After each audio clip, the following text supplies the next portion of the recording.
Thanks for joining us today. Today, we're here to talk to you about some training on your new Konica Minolta copier. Today, we're going to talk about basic copy settings. Basic copies. First, hit the copy button. Then, you've got your 10 keypad. Tell it how many sets you need. Over to the right are some shortcut keys. You've got 1 to 2-sided and 2 to 2-sided.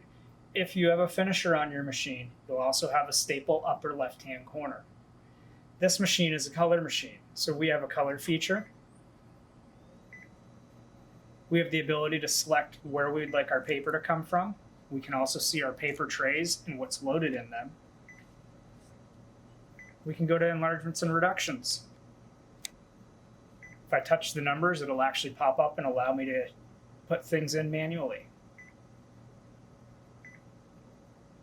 Duplexing, again, 1 to 2-sided, or 2-sided to 1-sided. If I go to the stapling tab, it not only allows me to staple in the upper left-hand corner, but if I go to corner stapling, I can move the staple position anywhere around the corners of the paper. I have the ability to do 2-sided or 2-position stapling as well. I can scroll the screen with my finger just like an iPad or mobile device. Lighter and darker is your density button.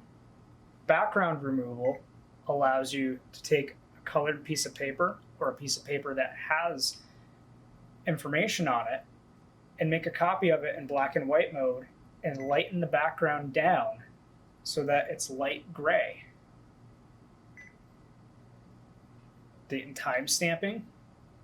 I can page number on a copy job. I can also do a watermark on a copy job.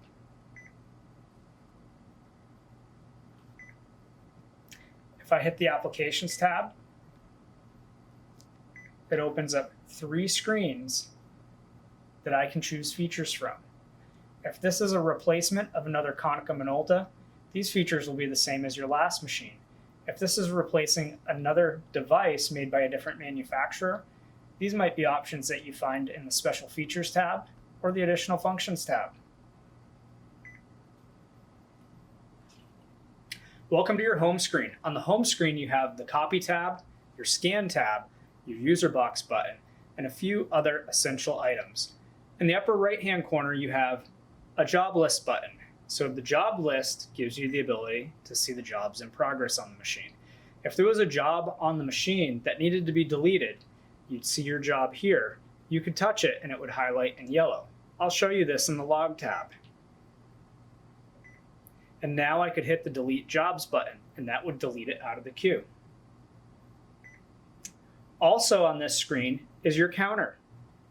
If SimQuest were to call you looking for a meter reading, you could provide this through the counter. You could also print this list and email it to us. Some of the items down the right-hand side are the ability to enlarge your display, your guidance button, which is more like a help tab, an interrupt key, which will allow you to interrupt jobs, a preview key, which would allow you to see your rotation on a copy before it actually made the copy, and then some machines will actually have a fax button here if you've selected that option with your sales representative. You'd simply hit the fax button and follow the directions to send a fax. Thanks for joining us today. If you have any questions, please feel free to contact SimQuest. You'll see our phone number right here on the silver tag on your machine, 1-800-374-9900. If you're in need of service or supplies for your machine, there's an engraved number on that tag. Feel free to call us and give us that number. It points back to your contract, and our customer support center will take great care of you. Thanks. Have a wonderful day.